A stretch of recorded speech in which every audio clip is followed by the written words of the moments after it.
yerere inodzimba moyo zvinokumbura chimira inamba inamba.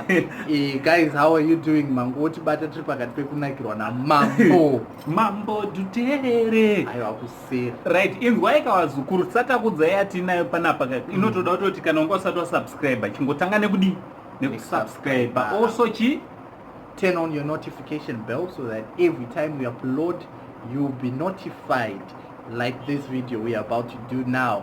Yes, tasangana na Mambo Dhuterere. Right. Okay guys, before we go any further again, sorry, we have another YouTube channel that we have called Beats and Uncle Saint Reactions. We did a reaction video to Mambo Dhuterere's new music video, That is a very good song. And then if you have not seen it, check the link below to take you to our channel and make sure you subscribe also. Yeah. But anyway, going ahead, Mambo. Right, muchiraundi chatakati kirova.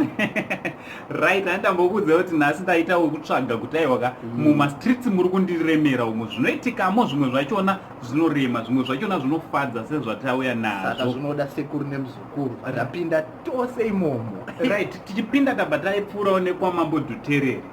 Right, vane mashoko avataura, mashoko makuru today tiri kwamaichisamba. Aiwa, Mambo Dhuterere is very pleased with all of you guys vari kusupporta basa ravo. Alright, nderedu tese also, because hanzi pasina imi dai ndisiri kurira. Ndimi munotoita kuti zvite sei zvirire. Hanzi mimi ndimuri kutoridza.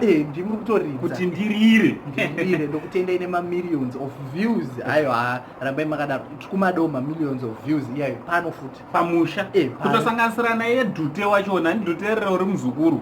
Zviziva kutoti panapa tukutokuda.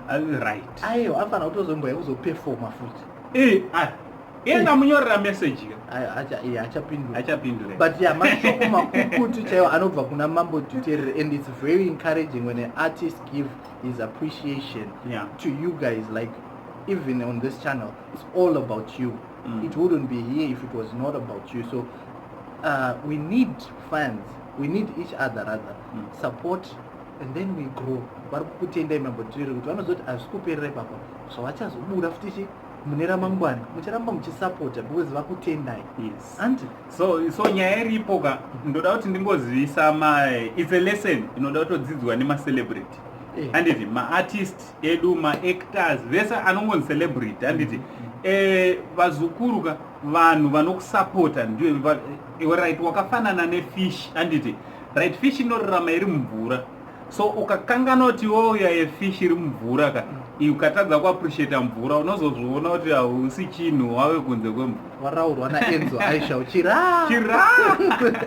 So ndonyaya yatauya nayo. And also mama kangana Mambo Dhuterere wana kugumira ipapo vaenderera mberi kutenda adzimai vavo.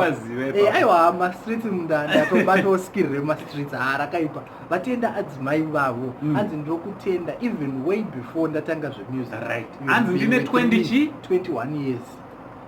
Marriage wazukuru toda kuti mudzidze wapa.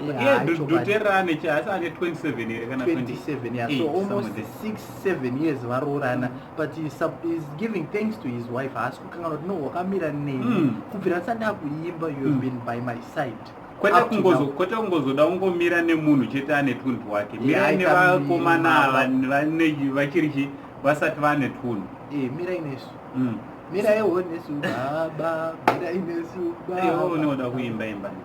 Aiwa, Dhuterere kari watotora nezvake plus ndedzamwari. Aiwa, Mambo Dhuterere vari kurira. So zvirikuitika ka iwe chitaura kumacomments, what do you think vazukuru naMambo Dhuterere nemusic yavo yavari kuimba iyo iri kudakadza vanhu? What do you think? Handiti nekutendwa kwamaitwa naMambo Dhuterere.